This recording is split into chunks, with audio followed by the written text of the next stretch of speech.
What happiness is a question that's been around for millennia. Aristotle, among others, talked about a distinction between what he thought about as hedonic well-being, which is a sense of pleasure and joy and happiness. That's a momentary experience, from something that's more long-standing. He talked about as eudaimonic, which had to do with a sense of purpose, that life is good, that it's satisfying, that it's meaningful in certain ways. I think it's critical to think about both of those things. If we try and project forward 20 years, what's going to change about happiness, we need to think about how connections with others change. So as these technologies continue to evolve and include some relationships that aren't human to human or human to computer, we need to think about those qualities of human connection and whether they can be supplemented or replaced even by artificial agents.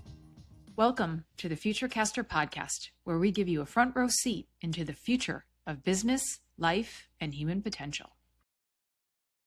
What if the biggest threat to our happiness in the next 20 years isn't stress, but surviving synthetic connections in an AI-saturated world? Dr. Marc Schulz is a world-renowned clinical psychologist who focuses on relationships and well-being. He is Associate Director of the famous Harvard study of adult development. It's been going on for 85 plus years. He's also co-author of the famous book, The Good Life. Marc has spent decades studying what makes life meaningful.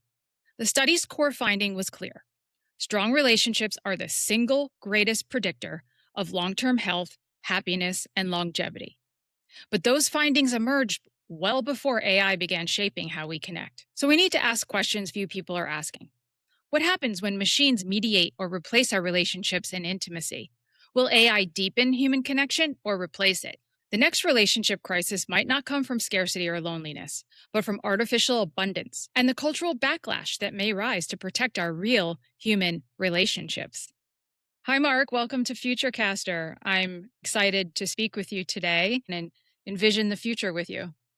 Well, I'm excited to be with you, Kimberly, and excited to think about the future and what our past tells us about the future. So looking forward to our conversation. I love to ask our guests about their personal journeys. I know that your path wasn't completely linear, but there must have been some pivotal moments in your life where it changed your course and your fate into the study of happiness and doing all the work. For sure. And the path was not linear. I mean, I was a kid who was really interested in trying to figure out what made people happy and how we could, not just for myself, experience happiness, but how we could be in situations in which lots of people experience the sense of happiness and meaning. That was true at an early age. When I was a teenager, I started reading about psychology and sociology and political theory about these kinds of ideas. And that was, in fact, what I studied when I went to college. And really in college, stayed kind of broad. I was interested in the big picture. How can we, arrange governmental institutions and societal institutions to promote happiness at a kind of grand scale? It took me a while to figure out that psychology was really a kind of key path in this. And that was something I was lucky enough to kind of stumble into when I went to graduate school. It took me a while to figure out I was in the right place, actually, even after I went to graduate school. But learning a lot about both psychological theory and research, and also working with individuals who are struggling with things in their life. I'm a clinical psychologist, really sharpened my kind of interests in trying to understand human nature and what leads us to be happy. So those are the kind of origins of that. And then I was lucky enough to work on a series of studies that really have looked very closely at people across time. I've met a lot of really important mentors that have taught me the value of kind of listening, paying attention, being curious about human nature. A lot of those mentors have been part of my training, both clinically and as a researcher. But there are lots of people that have kind of shaped my interests over the years, and I'm eternally grateful for that. Some of the audience members today aren't going to be completely up to speed on the work. So if we could just ground everything in the Harvard study and some of the key learnings, and then the book that you wrote, The Good Life, and summarize some of the key insights for people. Sure. So the Harvard study of adult development, as it's now called, is a really remarkable study for a few reasons. One is that it's been going on for 88 years now. So it's the longest study really of human happiness that's ever been done, and it continues to go on. So let me say a little bit about how it started. It started in the late 30s, kind of in an unusual period of our history, right? We were in the throes of the Depression. It was the eve of World War II. So we were also struggling with the possibility of war, as we are now in the United States. Initially, it was two separate samples were recruited to study how it is that people flourish in very different circumstances. So there were 724 individuals recruited in the initial study. 2/3 of them came from the inner city of Boston. They were from the poorest neighborhoods of Boston, facing real adversity and poverty. Most of them were growing up in tiny tenement buildings without running water. And most of them had just come, their families had just come to the United States. The remaining 1/3 of the 724 participants were in a very different place. They were students at Harvard University. Both groups were followed intensively through adolescence and young adulthood into midlife, into late life. In fact, they were followed to the end of their life. As I said, the study's been going on for 88 years. Along the way, we included the wives of the original participants, and we're now studying the children of those original participants. So it's 1,317 men and women from that second generation. The other remarkable thing, besides the length of the study, is that it was really invested in trying to understand what's going on inside people's heads, what their daily experience is like, what they worry about, what their hopes are for the future. So the study emphasized getting to know participants in intensive ways. They went to all 724 homes of the participants, interviewing their parents for hours. All of the participants were observed interacting with their families, and the participants themselves went through hours and hours of interviews and poking and prodding at their bodies, so that we collected a lot of information to really get to know them. And across the 9 decades of the study, that kind of approach has continued. So we invest a lot of energy in really getting to know participants. We do that in different ways as the technologies have allowed us to do that. So in more modern times, we bring people into our lab. We scan their brains as they're doing activities so we can understand what role different brain processes play. We might stress them out in the laboratory and watch how their bodies respond as well. We collect their blood so we understand what's going on inside their body, how their immune system might be responding, for example. So this is a study that's taken a very close look at individuals from 724 families for close to 90 years. You asked about the conclusions. It's hundreds and hundreds of papers. I think it's 17 books at this point, including our book, The Good Life. And we really arrive at a very simple conclusion, and it's a powerful one. It's that relationships shape our physical and our psychological well-being. They're an incredibly important factor, one that I think we underestimate. It's all kinds of relationships, but they're critical to our well-being and our longevity as well. So the quality of our connections with others is one of the best predictions of how long people will live. The experience, for example, of isolation from others or loneliness is as good a predictor of premature dying or how long we'll live as smoking half a pack of cigarettes or being obese. So it's a very powerful predictor of our physical health and how long we will live. But in our book, The Good Life, we spend a lot of time trying to think about what the findings of our research may mean for a broader population. So we were really invested in trying to bring the hundreds of papers that have been written and findings from other studies to the public in a way that might be useful. And the main focus of our advice is really around how to navigate and enrich and cultivate our relationships across time so that they continue to give us that life enhancing quality. But, one of the key challenges is just having time to spend with important others in our life and prioritizing our attention and presence. What are you hoping to learn and study in the next 5 years? That's a good question. So we definitely have an interest in trying to understand how technology is shaping our connections with others. We happened to do a data collection right as the pandemic was starting. So in 2020, we were working with this new group of participants, the children of the original participants. And we were lucky enough to include some questions about how much technology was playing a role for them in connecting with others. So we're trying to understand how technology both enhances relationships, the meaning of our connections, the depth of our connections with others, and how it might also create some challenges. And that work continues. And we're lucky enough, again, in the second generation of a range of ages. So we have people who grew up digitally native and other people are learning as they were older. So we're going to be looking at some of those questions. I see that as continuity in what the study has always done. We've been interested in how relationships change as a result of cultural trends and technology trends. So in some ways, it's more of the same. The other interest that I personally have, and it's an outgrowth of having written The Good Life, I think we underappreciate how many things relationships actually do for us. So, if I ask any given person, what is it that you think your connection with others does? People say, well, it gives me comfort. It helps me during tough times. That's a great beginning list. It helps us figure out who we are. It helps us learn new ideas. That list goes on and on. So one of the things I'm really interested in is trying to elaborate some of those psychologically meaningful processes by which relationships actually enhance our well-being. Relationships can give us a sense of belonging, a sense of meaning, a sense that the world is bigger than ourselves. Belonging is critical, I think, to our experience. We all want to be noticed and appreciated and understood. And our Surgeon General declared a crisis of disconnection in the United States. So this was based on data that had to do with how powerful connections are for our physical well-being and our psychological well-being, and a recognition that there are many, many people that feel on a daily level a sense of isolation and a sense of loneliness. So if you ask people, do you have someone who really knows you? Do you have someone you could depend on? Someone who cares about your well-being? In any given week in most countries in the West now, about 20 to 30% of people will say, I sometimes feel lonely. I don't have that experience in my life. So that's what we mean, that's critically important, by a sense of belonging, a sense of connection to others.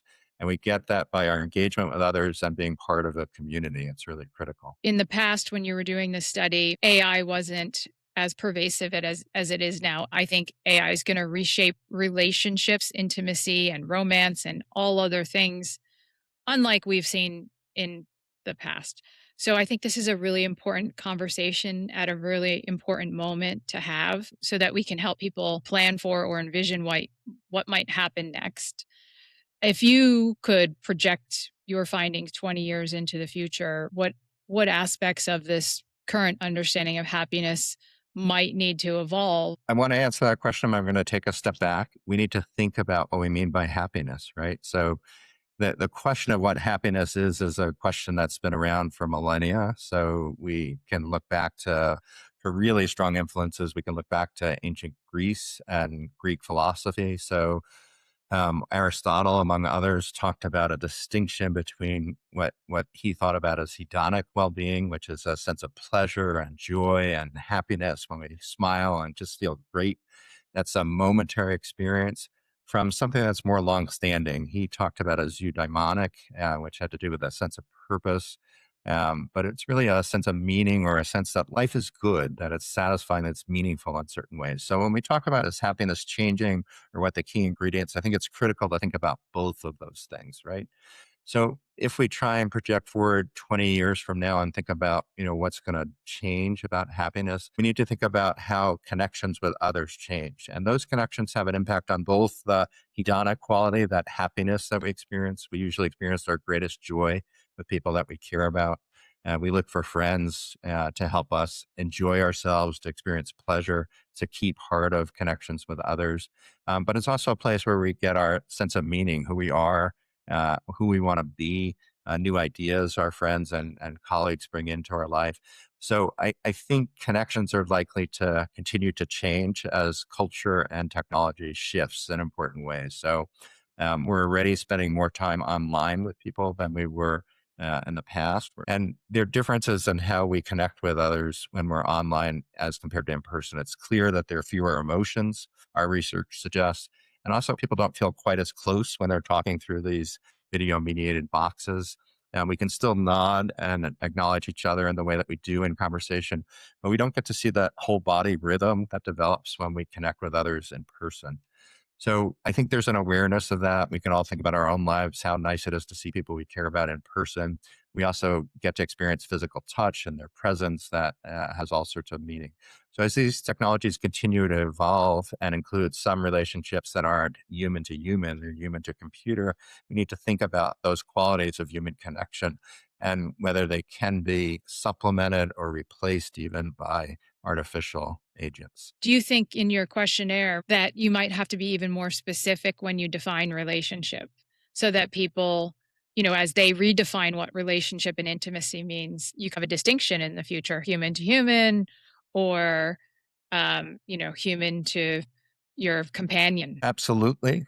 And I think there are really two approaches to thinking about this. And we've taken both of them in the study. Again, it's a study that's gone on for almost 90 years. So our definitions of relationships have changed before. It's not just in the current period that relationships may be changing. So we've asked people about familial relationships, for example, for decades. We've asked them that question. And at a certain point, we had to be clearer that we wanted to use their definition of what they meant as family. So if this wasn't blood relatives, that was okay. If it was someone that they considered part of their family, that was important. If they were in a same sex relationship, we're interested in that as a marriage like relationship long before there was an official recognition of same sex marriages. So the study has had to adapt to the evolution of culture and to technologies as well. So now you're raising a really interesting question about where we're going to get the benefits of connection from. And I do think as we move forward, we're going to have to think about the role of bots and AI agents. It's incredibly clear that young people in particular are adopting AI engines and software at very rapid levels. They're adapting incredibly quickly. And I think it's an important part of their experience. So for sure, we're going to have to ask questions in a way that allows us to both distinguish the nature of those relationships, but equally important includes the range of relationship experience that's going to exist.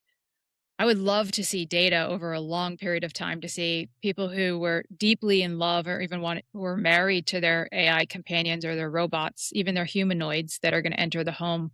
Do they live longer or the same amount as people who have really high quality human relationships? So I think as we, begin to wade into this world of non-animate bots, we need to think about particularly developmental periods, how they might impact people. So we know there are certain populations that are more vulnerable than others. That includes young people and adolescents. So we need to worry about their well-being. But it's also interesting to think about the impact of talking to a new kind of relationship partner at different periods in our life. So I love the idea of looking long term, as you're suggesting, and what the consequences are. Because we're used to studying people across time, I'm curious about when people start early with these kinds of non-animate connections. Does that make a difference? Do they develop the kinds of emotional skills and socio-emotional awareness that's really critical to navigate relationships? We're all worried about that cohort that grew up during COVID. I teach some around young people all the time. And when they came back to college in person, things were different than they were before before COVID arrived. So we're in a brave new world. And I think it's really important to look at these questions deeply and to research them in the ways that you're describing. I read something recently. Gen Z right now is being fired at a rapid pace because they do not know how to operate within the business world in the office. They do things that are just completely inappropriate. No one taught them, and no one is actually taking the time right now to mentor them or teach them or help them. They're just getting rid of them. That raises another really interesting question about technology, Zoom calls and Teams meetings and all that stuff that we do online. They often don't leave room for those kinds of informal interactions in which people were mentored and learned something from wise elders. So I feel for younger generations that are going to work, often starting completely remotely, often in cities that are far away from where their bosses are and their colleagues are. It's harder to get socialized to those work settings when we're remote. So I think that's an example of a change that's already here. And the question is how introduction of AI into the workplace, how that will affect them in the future. I think part of the equation is always balancing efficiency and a company bottom line with the importance of connection, right? We know increasingly that employee well-being is related to the bottom line. So it's not just whether we can get our work done in 20 minutes without people having to come into the office. It's whether you can establish work teams and people being able to trust their colleagues and learn from their colleagues, important things. We need to figure out ways to create those worlds with the technologies that are coming into our lives. It might be really important in the next 5 years for us to have new mentorship classes at the university level, literally to train people how to operate within the business space before they even leave college. I think those kinds of really pragmatic training ideas are really important. I think even just learning again basic skills of how we get along with others, how we talk about this, Those have become increasingly difficult to do in the classroom. I do think that educators can play a role, not just by teaching people how to be good employees, but by engaging students in meaningful connections with others. It's really critical. It's part of what I've been doing for years. And I think it's an advantage. I'm currently abroad. I'm on sabbatical and I'm in England. And England, generally, classes are very different than they are in the States. We tend to be much more focused on the experience of students in the classroom. And I think that that's a strength that we bring. And it gives us the opportunity to work on some of those skills as well in the classroom. So, how do we talk to each other? How do we talk about things we don't know that are scary to talk about? Now, it doesn't matter what discipline you're in, you're going to have areas where those kinds of challenges will come up. I think it's true. We've missed some of those opportunities. And, I know a lot of young people. I have children that are in the workplace now, and it's harder to navigate in this world in which much of the stuff is happening online. It's much harder. We saw the first AI companion cafe in New York last year, and then this year again, people bringing their AI companions on their phone out to dinner, to a romantic dinner. And I see this as the very beginning of industrialization of intimacy, where emotional support becomes a service that you sell to people. And this is going to become an entirely new industry. And I'm wondering, in your studies, why are these young people falling madly in love with these synthetic companions? Because now they want to marry them and they're going to fight in the future for marriage rights. I'm going to use a weird metaphor here to try and answer that, which is when I talk about the importance of connections and I talk about our study findings, almost always one of the first questions is, what about animals? People want to know about animals. And it's a great question. It's very clear from the research that people have animals experience slight elevations in their happiness compared to others. Perhaps even more importantly, they talk about having greater meaning. They're caring for an animal. It gives them a sense of responsibility. Again, it gets them outside of just their kind of narcissism and self-focus. We think about caring for others. It teaches us skills about how to be responsible. So all of those things are important. Depends on your animal, but if we think about dogs, for example, they also give us affection, which is really a lovely thing, particularly when we're experiencing stress. But animals don't talk back to us, which is really interesting, right? So in some ways, animals are needy. They have clear needs. They need to go out for walks, if we're talking about dogs, and we need to care for their health. But they don't tell us that we're not thinking about something in the right way. So when we think about AI and the attraction to AI, particularly for young people and particularly for vulnerable people, part of it, I think, at least at the beginning, is about the accessibility and the likelihood that they're going to be a comforting companion. They don't have a lot of needs, AI bots. In fact, most AI bots have no needs. They don't say, I don't agree with that idea. I think about this thing differently. They don't say, I really need, before we talk about anything really important, I need to know that you're present and we're going to have this confidential conversation without you talking about it to one of my friends.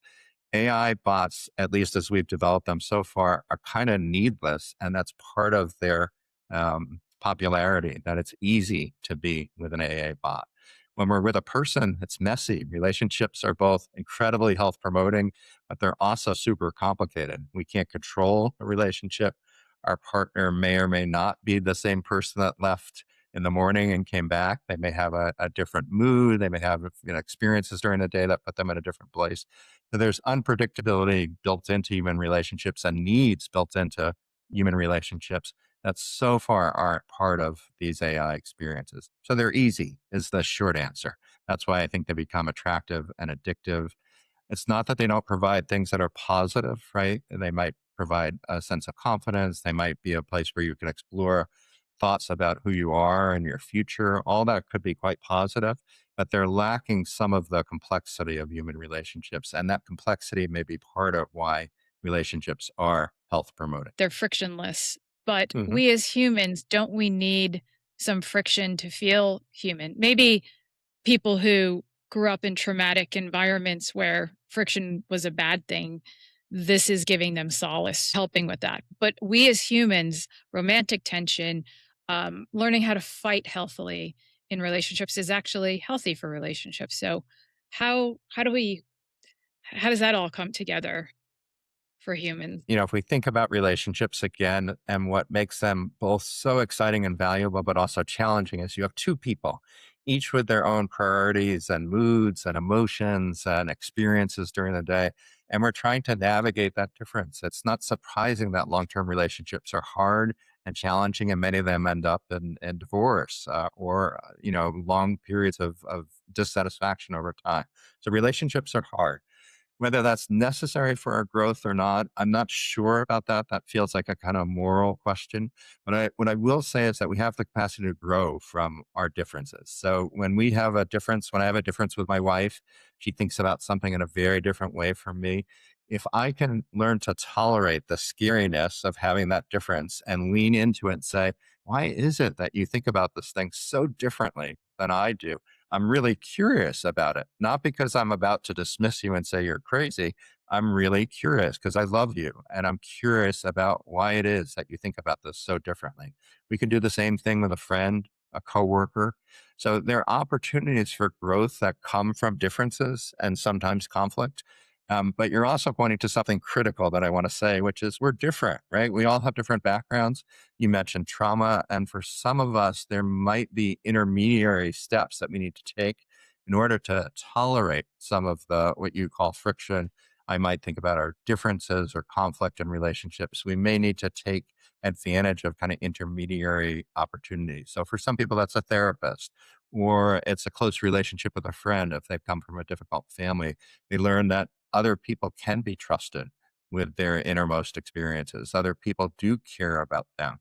So we can think about, I think that's a challenge. Are there ways in which these synthetic AI bots can be used as that kind of intermediary space to facilitate growth, to help us learn skills that are important in relationships, right?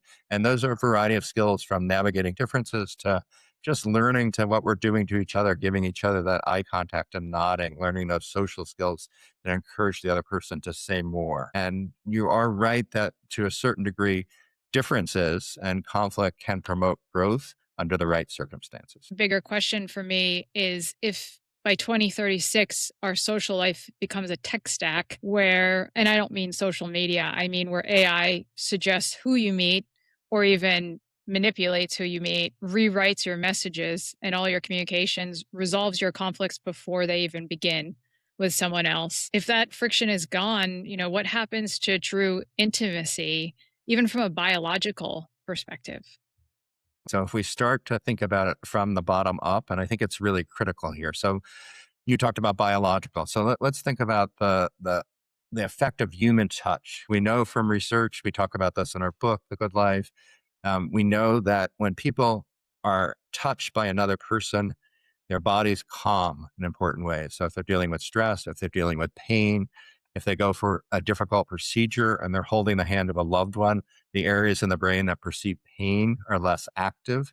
So there's something about both the biology and the psychology of touch. It's both in combination that has an incredible impact on our body. Anyone who goes to the doctor knows this. When the doctor is able to lay a reassuring arm on our shoulder or is steady when they hold us in a particular procedure, we feel better. We feel that connection with a human that has contact that's really critical. So on the biological front, there are things that AI coming from a computer difficult to provide. But we could imagine in the future combining bots and AI agents in ways that might provide touch that could provide the same biological benefits that we've just described. If we're talking about a sense that we're understood, maybe AI agents in the near future will be good at understanding what we're saying, what we're feeling. They're getting better and better at all times. But we also need to think about what we mean when we value someone who understands us. For many of us, when we say, I like this person because they're understanding, what that means is they're kind or they're trying to understand us. We don't always want someone that can read our mind and know exactly what we're feeling or thinking. That's different. We often use the word empathy, and that's really what empathy is about, understanding people's inner thoughts and experiences. But I'm not sure we all want AI bots that can understand our inner experience. We want partners in life that may be able to understand our experiences. And that's under the context of, trust and comfort and maybe physical comfort as well. Maybe I have a speaking engagement and I'm nervous about it. Could an AI bot coach me and make me feel more confident? Probably. and it's going to say something like, Mark, you're good at this. You've done, hundreds of speeches. People really like what you have to say, right? There's a set of prompts that we think wouldn't be too hard to give. Um, but I need more than just someone giving me confidence. I also need people saying occasionally to me, and I'm lucky I have those people in my life. Mark, why are you nervous about giving a speech? You've done hundreds of these. Have you ever thought about why it is that you get nervous before you give a talk? Why is that? Maybe it would be helpful to reflect on that, not just be confident, but also to reflect on that. So our needs change and they evolve very quickly across time. And that's something that humans have gotten pretty good about figuring out, and the other person, how to respond to those needs. I mentioned I'm abroad, so we're traveling. My wife is with me. We're constantly worried about losing our passports or misplacing our keys. And we need to tell each other, calm down. We know where it is. It's going to be okay. That's helpful. It's really hard to figure out what people need in what place. My wife and I have gotten pretty good about figuring that out. This next generation, Gen Beta, I call them Gen Butler because I think they're going to grow up ordering every surface in their home around. And it's going to be, physical AI at that point, even by the time they become teenagers. Everything's going to be a butler to them. I'm worried about that generation if all they ever hear is yes, and they never hear the word no. Yep. No is healthy. And Yep. learning how to say no is very healthy for us as humans. What happens to this generation? This is well beyond Gen Z and Gen Alpha growing up with TikTok and AI chatbots. So what are the worrisome areas as we move forward with AI? I think one you're alluding to, which is a sense that people are getting things without having to do anything, that there's a sense that they're not taking responsibility for working to get things that are important to them, and that things are very easily at our disposal. What is it that's at our disposal? So we can order now food from our beds and it comes. We can watch things that are streaming 24 hours a day. We can talk to friends that aren't present. There's a lot of things we can do without leaving our room, but a lot of people who do that find themselves extraordinarily lonely. They feel a certain disconnection from others. If we go outside, we encounter people we don't know. Occasionally, we have serendipitous connections that enliven us in ways that we didn't expect. And we meet new people when we do that as well. Not that you can't meet new people online, but that's a way that we often meet new people by going out and doing activities. So the question is, what are we missing by relying on these butlers, as you described? I love that idea. And partly it's learning how to be self-sufficient, because occasionally those butlers may not work or may not be present, or maybe we decide the butlers aren't so good and we take them away. And it's also probably learning how important it is to be able to learn how to do something. So think about the art of cooking, right? As we raise kids and help them learn how to cook, maybe it's learning how to make eggs for the first time, which is relatively easy, and then graduating to something that has several steps and a recipe. We tend to build self-esteem and a sense of efficacy when we learn new skills. So if they're at inanimate objects making things for us, filling all of our needs, we don't learn how to do things for ourselves in ways that I think can be dangerous. So I agree with this idea. I'm not sure that they're going to replace all of our needs, though. Let's just say their first toy is a puppy bot, right? It's not a Barbie doll anymore, just ordering the puppy bot around all day. At least with pets, they have a mind of their own, and you can't always predict how they're going to behave. You're just yelling at the puppy bot to do this and that. When they go and they actually meet other kids, they're just going to be yapping at each other and ordering each other around. I know it sounds crazy now, but this could happen. No, I agree. So we have to figure out how to use these technologies to avoid raising. You call them butlers. It sounds like you're describing brats to me, right? People who have a sense that the world is there to provide for their needs and that they don't have to work for it. And it's also these puppy bots that you're describing are puppies that are predictable, and their needs aren't hard to meet because of that. Maybe they don't even have real needs, like dogs need to be taken out on cold days, and it's hard to go out, or when it's raining. And this is for decades. This is how we taught young people responsibility was, it's going to be a family dog and you're going to have a responsibility. Maybe you have to put the food out for the dog or take the dog out even when it's cold out to go for a walk. So we do learn things when we're trying to meet other people's needs or animals' needs. And if we take that away, if we make it too easy, we're missing opportunities for people to develop those skills. The question is whether they can be developed in other ways because they're really critical. If we don't have siblings to navigate with that have differences and needs that are different than our own, how do we develop skills that are critical for human connection? Yeah, just even having a sense of politeness. I actually have hope for Gen Z because I think there's going to be a backlash wanting to spend more time with other humans. I see that happening. The other thing that I'm seeing, which is really interesting, is that business leaders leading either social media agencies or incorporating it into everything, they're now pivoting. And even some of the wealthiest people are pivoting to live events, experiential, betting the future of their business on live human experiences, because this generation that is oversaturated with social media is going to start really coveting that. That becomes almost the new luxury of being able to have live human experiences. Live theater, sports is only going to be more valuable. Stadiums, owning the spaces where humans actually come together. We're actually energetic beings. When we're around others with energy too, we get a dopamine hit from that as well. We did for centuries until the devices made it quicker and easier and cheaper and faster. And we'll have brain chips to synthetically optimize those hits in the future. But I think there is this physical presence and energy exchange when you're actually around other humans in a space. We can't underestimate how powerful it is to be at a concert, moving in rhythm all together, seeing other people excited, watching a sports game in which everyone rises at the same time and then gasps when the ball goes wide of the goal. That those are experiences that connect us with other people that psychologically, I think, are quite powerful for us. And we have fewer and fewer of those experiences these days. And certainly if we go to these, independent, autonomous spots that are for individuals, we might lack some of those experiences that happen in unison with lots of people at events. I think the new real estate mogul will be the people who buy up and build live experience spaces. I think that's going to be the gold because AI can't replace that. And it'll give people job security as well. Just think about Broadway right now as a multi-billion-dollar business. It's going to quadruple in the future. And even having guaranteed human marks, like we have organic food today, I think we're going to have that. And that's going to drive the value of things, sadly, but true. One of the next big crises might not even be just isolation. It's going to be reality. What's real, what's not. People are building their avatars. They don't realize that they've just given up their IP.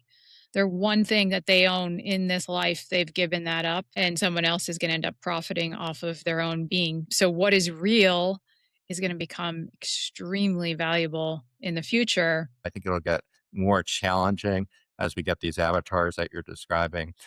So I do think that that's a really important question. And certainly when it comes to more intimate relationships with AI agents, people are already struggling with how real it is. It feels quite real. It feels like a sense of closeness. I feel some of the same excitement and romance that I feel in other relationships. So people are struggling with whether that is reality or not. I want to come back to something you said because I think it's really interesting. So it's the idea of food that might be made by real people. So that's a really interesting example, I think, because if we think about it, attempts to connect farmers and consumers, so consumer supported agriculture or CSAs, for example, where people get deliveries of food and you get the benefit of fresh produce. You support a farmer with a certain guarantee of money through tough times. Those are some of the benefits, but one of the benefits that farmers talk about a lot, and I think people who consume through this way talk about a lot, is getting to know the supply chain intimately, getting to know that farmer that grew that vegetable that you're putting into your mouth. And this is this idea that we're connected to more than just our immediate world. It's really important to us to keep being reminded that the world is larger than the immediate sphere that we're in. So I love this idea about thinking hard about the chain of connections that things come through. There's another place where we see that. There's a very popular mindfulness exercise that people do where you eat a raisin. And the idea here is to experience that raisin as if you've had it for the first time. Raisins are, have unusual texture to it and colors if you look really closely. And the tastes are probably more nuanced than you think. But another part that's really added to it is to think about where that raisin came from, what its origin was. It was a grape at one time. Who planted those grapes? Who tended to the grapes as they were developing? Who watered those plants so that they could eventually end in grapes that we were able to eat and gain sustenance from? So this idea about connecting the chain of events that leads to something that's important to us, I love that idea. And if it's not human, what does it mean for us? I think that's a great question to think of. One of the things that I can imagine in the future is businesses having human only hours. Maybe we build focus and attention gyms so that we learn how to pay attention to each other more. Maybe venues are marketed as, no algorithm spaces. We might have algorithm free living in the future, and maybe that becomes more valuable to people. I love that you coined this whole idea of social fitness. Could you explain that to the audience and how that might fit in the future? Yeah. So in writing The Good Life, one of the things that we highlighted was this idea of social fitness. So if we know that connections are critical for our physical well-being and our emotional well-being, then we need to take it seriously, just like we do physical fitness. So we all know that there's certain things we need to do.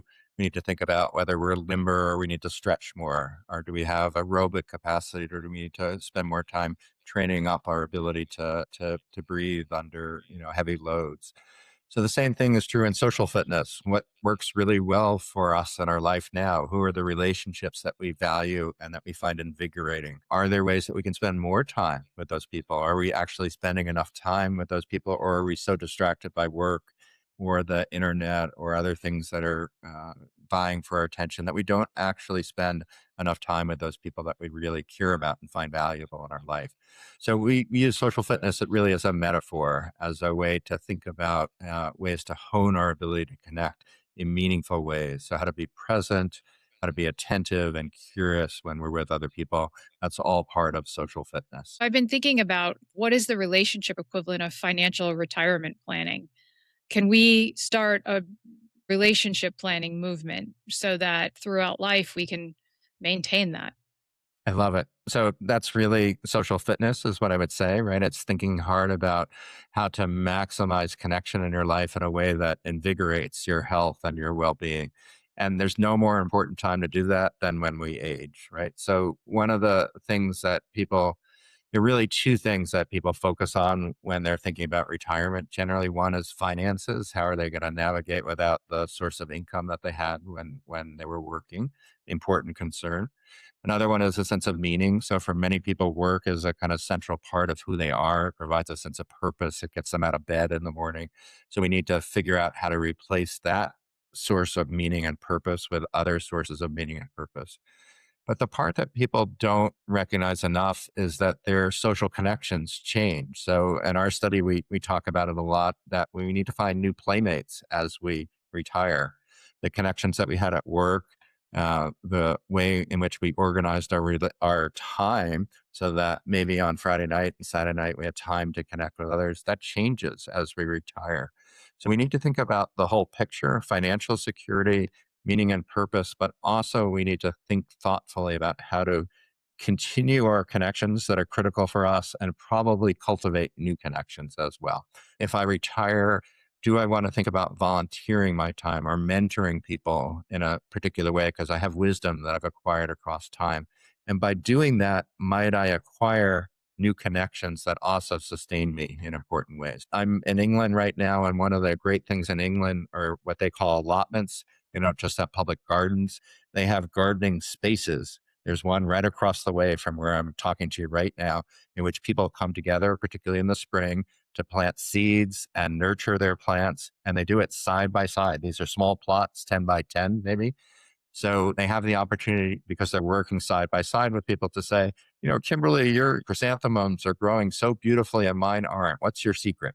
That's the beginning of a relationship, because we're going to see each other over time, connected as we do this. So as we retire, really important to find activities that connect us with others in a larger community, but also side by side with others so that we have that relational connection, which is going to be at risk as we move away from our social connections from work. and that we had previously in our life. In our book, we actually talk about, it's one of my favorite stories. We talk about an older gentleman who was quite isolated, whose doctor said it's time. He was in his 60s. You need to exercise more. Can you get to a gym? He went to a gym, same time every day. Most of the people that were there when he were there were young people. He went in the early morning and he made friendships that he had never made before. These were incredibly enriching friendships for him. They shared an interest in movies. So he invited people over for screenings of movies, and he had all these new connections that this person had not had before. So mentorship is great. Old people benefit from younger people as well. They have new ideas and energy that they may not have anymore.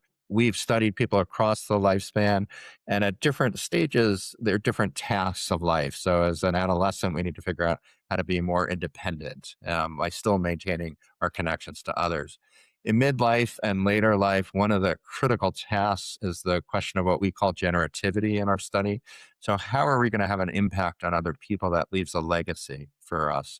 And one of the ways that we do that is by mentoring other people, by sharing the skills and wisdom that we've acquired over our lifetime.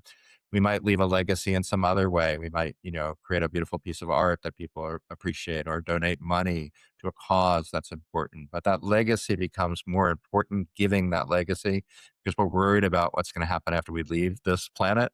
What's our legacy going to be? So that leads us to try and be generative, which is a wonderful thing for society, that people are motivated to give back in that way. I spend a lot of time thinking about how to maximize my own social fitness, and that includes renewing old relationships that I've sort of lost touch with and were important to me.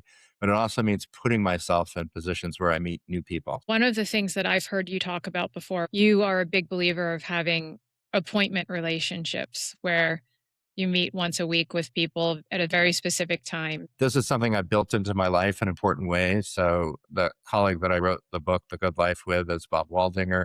And Bob and I have known each other now for 32 years, I think it is. And there's some weeks where I spend more time talking to Bob about intimate parts of my life than I might talk about with my partner or other close friends. We regularly meet on one day a week for an hour and a half. We've been doing it for, again, 22 years in separated from each other physical distance. More than that, it's 30 years we've been separated in physical distance. So we do it by phone calls or Zoom calls. And it's a regular date so that we always catch up and we always have stuff to talk about. We never run out of either business or friendship stuff to talk about. So really critical to have, what did you call it? I love that name, appointment friends. I love that. Yeah. Yeah. As we close it out here, what do you want your personal legacy to be? What do you want to be remembered for? So probably most important to me are the people who I've had connections with. I want to be remembered as someone who cared and was really interested in their experience. If I get a little more ambitious, and writing this book and getting the attention the book has received has made me a little more ambitious, I'd like to think that I've helped people recognize how important connections are to other people. They're not just something that's frivolous or something that you do because it's occasionally fun.